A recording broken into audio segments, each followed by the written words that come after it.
Hello there and welcome to another episode of Wellness Wednesday with me, Zeeba. Sometimes when we're in the middle of an argument, we can feel frustrated or frazzled or even angry. And oftentimes when we feel this way, we will speak to another person using a harsh tone of voice. We'll throw them dirty looks. And oftentimes in our body, we'll feel a deep intensity, a tightness, typically in our lower abdominal region. It's very important that when we are in the midst of an argument, that we're able to quickly go to the root cause of what it is that's really troubling us. And when we dig deep enough, we'll find that we have some unmet needs.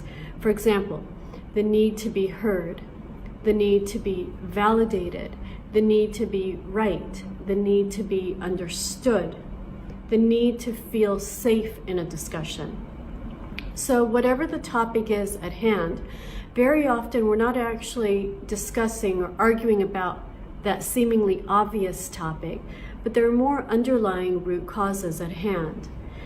Furthermore, the way that we speak when we're upset is so crucial because, as the American poet Maya Angelou said, to paraphrase what she wrote, people will not always remember what you said to them, but they will always remember how you made them feel.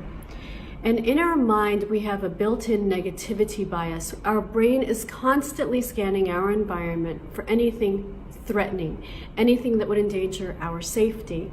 And a person's words also fall into this category. So if a person is speaking to us and they're speaking to us with a lot of resistance, or they're angry, they're yelling, our brains will automatically begin shutting down and not really be able to absorb what it is that they're saying, because what we will remember is the way that they're making us feel, the sense of threat, rather than the content of their words. Now, having said that, having these triggers of deep intensity in our body, a tightness in our body, a harsh tone of voice, dirty looks that we're throwing aren't necessarily bad things. We can actually use them as prompts to turn our behavior around. And so when we're mindful of how we're communicating in a discussion, if we catch ourselves behaving this way, we know, okay, there's an unmet need here of mine that's not getting fulfilled, and that's really what I need to be addressing in a calm, collected manner. And the brilliant thing is that when we're able to speak in a respectful tone of voice, it actually disables the other person from using our tone of voice, our rude tone of voice, against us in a discussion. They can't turn around and say, hey, you're being rude, because now you're focusing on really getting through to them in a calm, collected manner.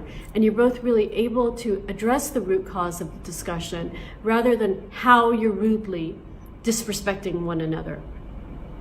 So the next time you're upset, be really, really mindful of how you're communicating. It's not an easy thing to do, but certainly with practice, it becomes more and more easy. And it reminds me of a quote that the Buddha said, getting angry is like throwing hot coals with bare hands. Both people get burned. Take care and join me next Wednesday for another episode of Wellness Wednesday.